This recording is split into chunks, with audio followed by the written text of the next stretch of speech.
Hi, everyone. This is Dr. Gayle Carson. Welcome to Living Regret Free, a program that shows you how to live a better and more joyful life. As an added bonus, I invite you to listen to an introduction to my Mindset Matters program, which ties into this so well. Go to www.sobmindset.com. It's free, and I know you will enjoy it. If you'd like to contact me personally, drop me a line at gaylecarson13@gmail.com or go to my website, www.spunkyoldbroad.com, and sign up for my weekly newsletter. Hi, everybody. Welcome to another broadcast of Living Regret Free. My guest today is Dr. Tal Ben-Shahar. He taught the largest course at Harvard, Positive Psychology, and the third largest, the Psychology of Leadership, attracting 1,400 students per semester, approximately 20% of all Harvard undergraduates. For the last 15 years, he has taught leadership, happiness, and mindfulness to audiences around the world. He's the co-founder of the Happiness Studies Academy and the author of 6 books, including the international bestsellers Happier and Being Happy, which have been translated into more than 25 languages. Welcome, Tal. Thank you, Gayle. You know, it's so interesting to me that this is what you are all about, because 10 years ago, I started talking about happiness and joy, and I really concentrated on women 50 plus and how they could achieve greater happiness and more joy, because I saw so many of them kind of leading desperate lives. And it was interesting. They liked to hear about it, but they weren't interested in pursuing it in terms of, how do I get better? And I just thought that was so amazing. And then somebody who was a mentor of mine said, well, you know, Gayle, they don't pay for joy and happiness. They don't want to know that. So I just thought, you know, they'll pay for Hermes scarves and they'll pay for Botox, but they're not going to pay for happiness and joy. So I just got a kick out of the fact that that's what you're doing. And I think that's fabulous. So, you know, it was really interesting. So you talk about your friend and Barber, Avi, and the inspiration that he gave you behind your book. So tell us a little bit about that. Yes, so you know, I've been studying happiness for the past 25 years, and my source for studying was mostly academic journals and research and science. And then one day, you know, I went for a haircut. I was not in a great mood. I was just before a flight and just after another flight. I was tired, exhausted. I went for a haircut. I come out after 20 minutes, not only looking better, but feeling better. And I thought to myself, you know, Avi does this to so many people. I have to write a book about him, which I did. And for the next 2 years, to the day, I was taking notes each time I went for a haircut, or when I took my kids for a haircut. I would just write down his pearls of wisdom without him knowing it, and turned it into chapters and the book. And 2 years after, I told him about it, asked for his permission, since it was a co-authored book. He was stunned and readily agreed, and that's it. Wow, that's amazing. Yeah, you know, it's there are some people that are just delightful to be around, and others that, you know, you say, I don't care if I ever see them again. But it's so true. I mean, and it has nothing to do with wealth or education or success or anything else. It has to do with the person themselves. And there are just people that you like to be around because they are just so happy all the time.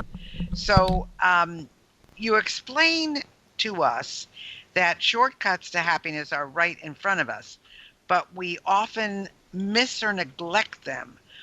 Why is that? Are we just too busy to see it, or what's happening? Yeah, you know, Gail, I'd like to refer back to what you said at the beginning, that so many women, you know, could spend their money or effort earning money so that they could buy a scarf or Botox, whereas they neglected their happiness. And the reason is because most people don't understand that happiness, not money or prestige, happiness is the ultimate currency. What does it mean, the ultimate currency? The currency by which we do and ought to take measure of our lives. So all the money in the world, if someone was offered $1 billion today under the condition that they'll be miserable for the rest of their lives, well, most people, if they really think about it, they won't take it. They may think, oh, they think that I'll be miserable, but I'll actually be happy. But if they were guaranteed misery, they would not take $1 billion. Why? Because we take measure of our lives through happiness. And the interesting thing is that we have a choice. You talk about people who bring a positive energy or joy to interactions. We have a choice whether or not we do that. We have a choice whether or not we're kind and generous. And if we're aware of that choice, we're likely to make the right choice. But we first need to be aware of it. That's so true. I mean, awareness is the key to everything. And, it's something that I find there are some people, though, Tal, that I think are, they're just that way. They're fun to be around. They're nice people. They make you feel good. And then there are others that you just have this tension around. But I'm curious also, because certainly Harvard is a prestige university, why positive psychology was such a hit. Mm. And, you're teaching, I guess you're teaching leadership in that, of course, but you're also teaching happiness in that and mindfulness. So why are the students so interested in it? Yeah, because, many of these students before coming to Harvard were told and assimilated the understanding that the path to happiness is through success. They may have been miserable in elementary school, but they were told, don't worry, if you work hard, be stressed, it's okay. But when you get into a good high school, then you'll be happy. And they weren't. And then they were told, don't worry if you're miserable. If you get into your top choice college or one of your top choices, then you'll be happy because you'll be all set. And they get in and they're still not happy. And then they begin to wonder, is there something wrong with this formula? Are we being sold an illusion in terms of success leading to happiness? And then they look elsewhere.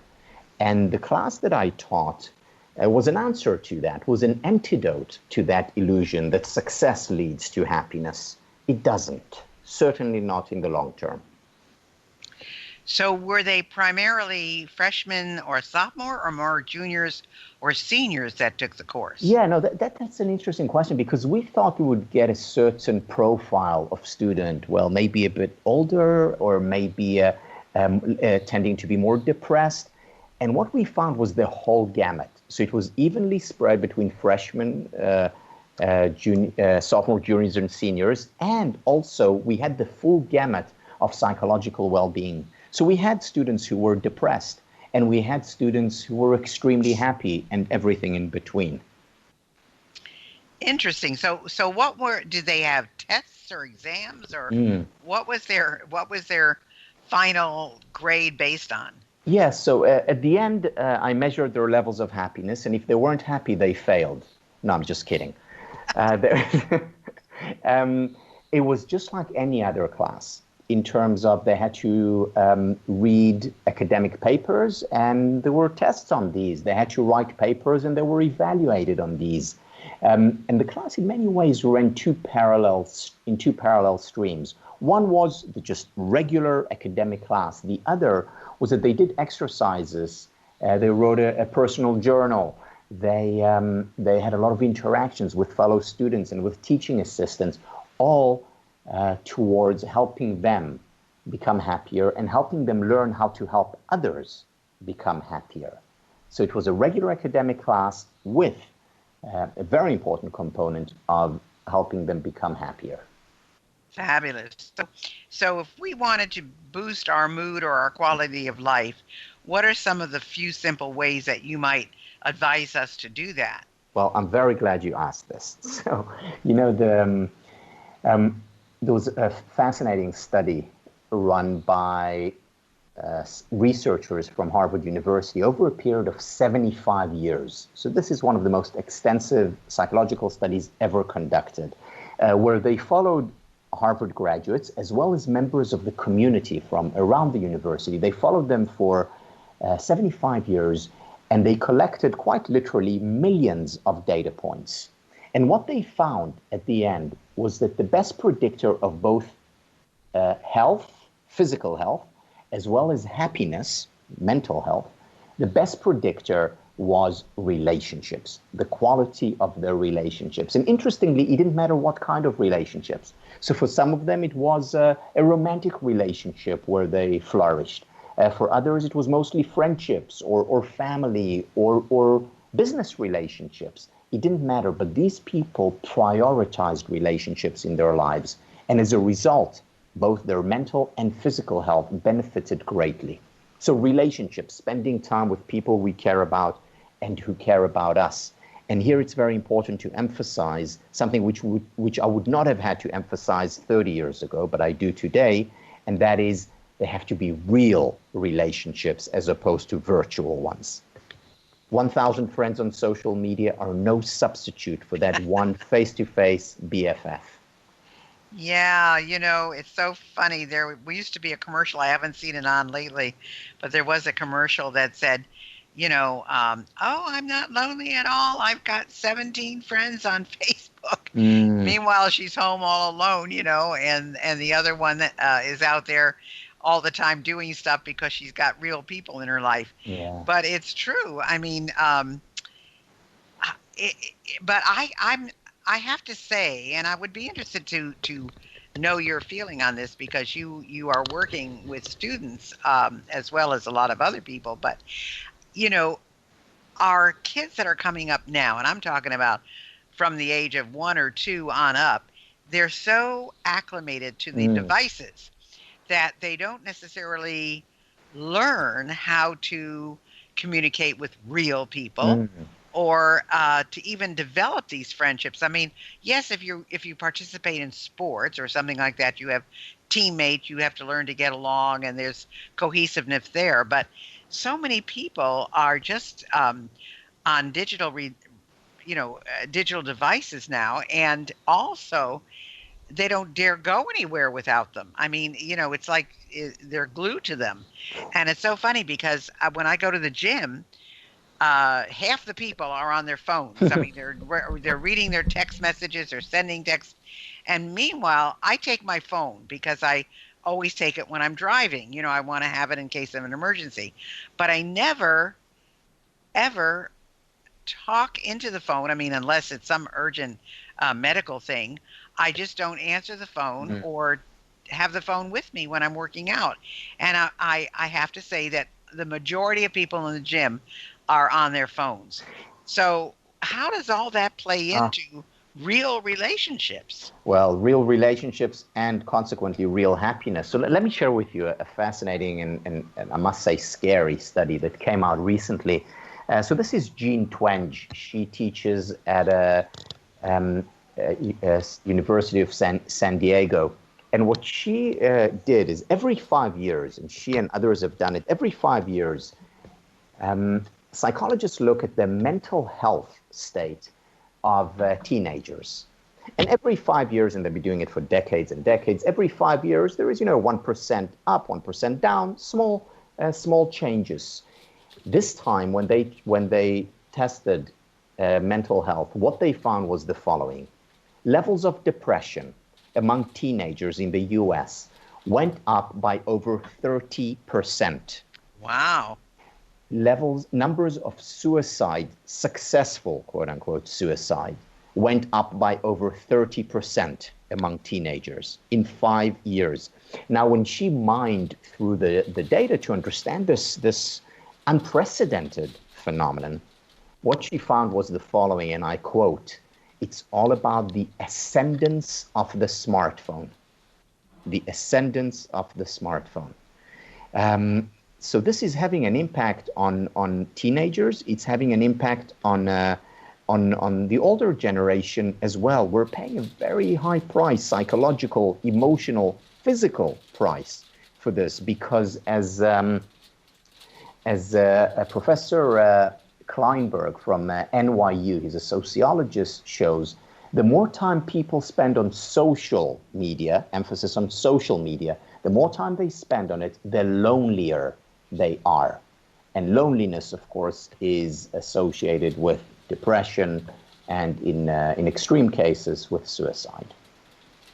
That's amazing. That's amazing. And yet, I don't know if there's anything that's being done to counteract that at all. But it's just a really sad state. And of course, psychologists and educators have all said that putting your kid on these devices at that early age of 2 and 1 just to keep them quiet is not healthy, but they continue to do it. So in your because yeah, because it's convenient. it Because is. it's I'll tell convenient. you, if you have Yeah, screaming kids or yeah. you got something else going on, it's awfully hard to. But I remember when my son was little. Of course, he's in his 50s now. But when he was little, we kept him occupied in the tub and in the pool with pots and pans. There were no Exactly. toys, but he had a good time with the pots and pans. I'll tell you that. So That's right. it's really interesting how times have changed. You know, But I have a close friend who's a psychologist, and she's a child psychologist, and sometimes she limits screen time for her children, as we all should. And then her children would come to her and say, "Mommy, I'm bored." And then her response to it is, "That's okay, sweetheart. Just be bored with dignity." I love that. I love that. Yeah, and again, kids can play with pots and pans or anything, you know, a piece of paper. They'll find interesting things to do with it. They'll become creative. Or they can read, they can start to learn to Exactly. read and enjoy their books. Well, in your book, you explore how happiness intertwines with our business lives. Can you expand on that? Sure. So the common misperception is that success leads to happiness.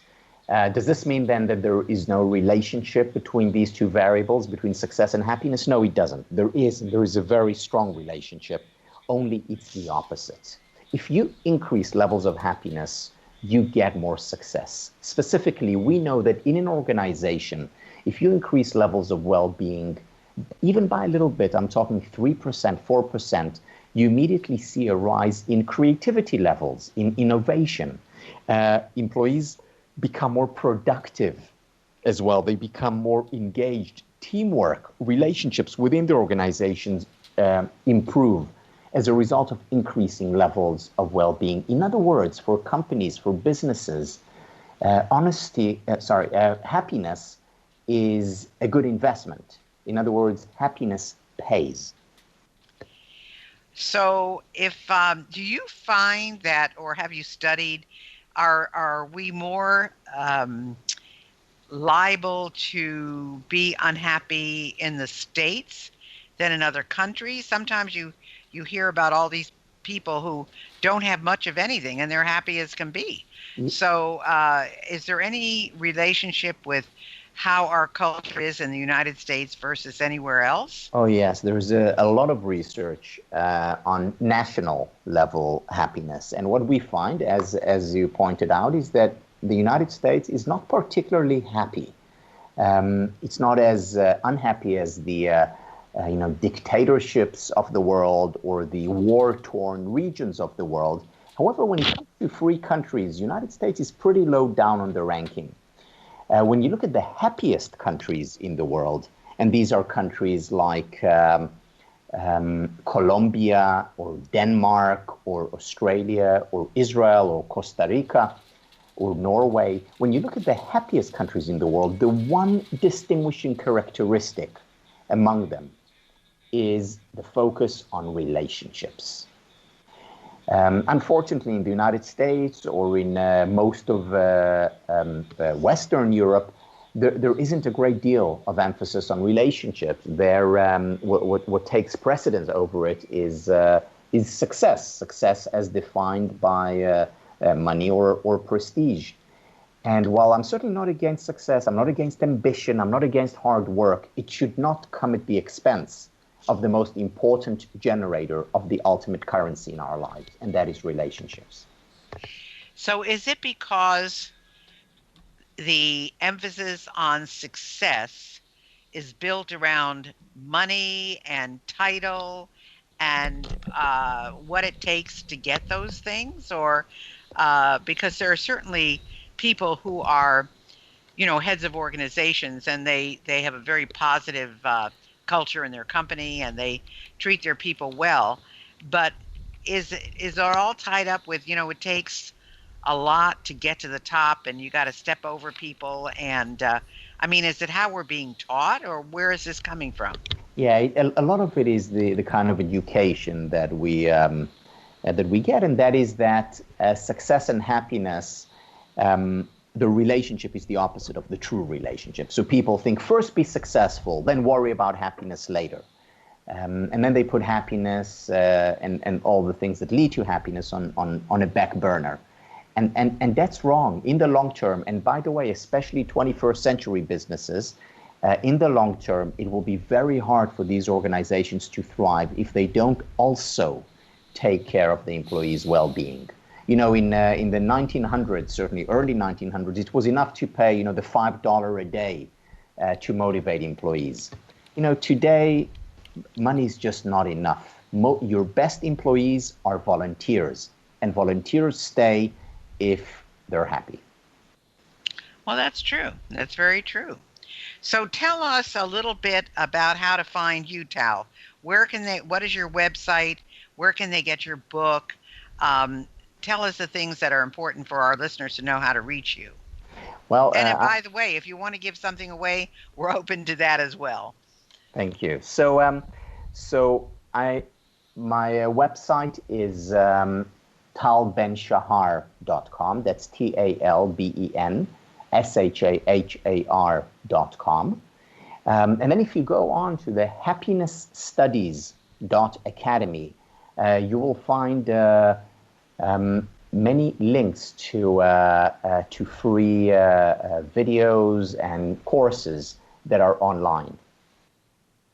And that's also a .com, or is that part of your website? Well, you have access to it through my website, the Happiness Studies Academy, as well as Happier TV. Oh, wonderful. So again, it is, I want to make sure that we've got your website right. It is Tal, T-A-L, Ben, B-E-N, Shahar, SHAHAR.com. Is that right? Yes, that's right. Okay, and where can they find your book? It's online through Amazon, Barnes & Noble, or at their nearest store. All right, folks, there you go. You can see the way that you're going to be able to find out more about happiness and how you're going to get there and so forth. And while we're talking about getting in touch, if any of you want to have a conversation with me and you just want to chat about whatever or what you'd like me to cover on the programs or any of those things, you can go to spunkyoldbroad.com, exactly what it says, spunkyoldbroad.com. Fill out my contact sheet, tell me what you're interested in, and I'll get back with you and we can have a conversation. And I think it's so important to listen to what Tal has had to say today. Remember, he taught this at Harvard. It was very, very important. They've got studies out there that say we're becoming less happy, and that at least the U.S., although this program goes all over, the U.S. is probably one of the unhappiest countries in the world. So even though we have the greatest freedom in the world, so those are things that you need to pay attention to. So we have about 2 minutes left, Tal. What have we not talked about or asked you about that you would like our audience to know? Yeah, so I talked about the importance of relationships. The second thing that I'm often called about by organizations or by schools is the rising levels of stress in our culture. And again, once again, it's especially so in the U.S. and in developed, economically thriving countries, rising levels of stress. And the thing about stress is that it's important to understand that stress in and of itself is actually not a problem. That stress in and of itself can be good for us. I mean, think of the analogy when you go to the gym, Gayle, and you lift weights. What are you doing to your muscles? You're stressing them. Now, is this a bad thing? No, it's a good thing. It makes you stronger and healthier. The problem is if you lift weights and a minute later you lift more weights and then you lift more weights and more and so on and so on. That's when you get injured. That's when you get weaker rather than stronger. The problem, therefore, is not the stress. The problem is the lack of recovery.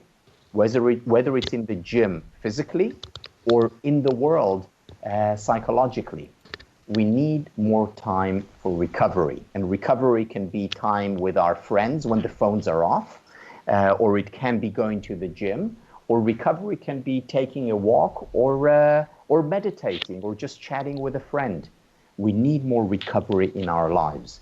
And it's through that recovery that stress becomes a positive rather than a negative force. That's true, and that's very well said because, I use of course I use my workout as one thing, and then I use my animals, my pets as another one. I love to play with them and pet them and stroke them, and sometimes they drive me crazy, but most of the time it's a passion of love. This has been delightful, Tal, and I want to thank you so much for being with us today. And I know our audience has gained a great insight into what happiness is all about. So thank you so much for being with us today. Thank you very much, Gayle. Thanks for listening, and I hope you enjoyed today's show. I choose my guests carefully, so if you have someone you'd like me to interview, please drop me a line at gaylecarson13@gmail.com. In the meantime, check out my intro program, Mindset Matters, at www.sobmindset.com. See you next week.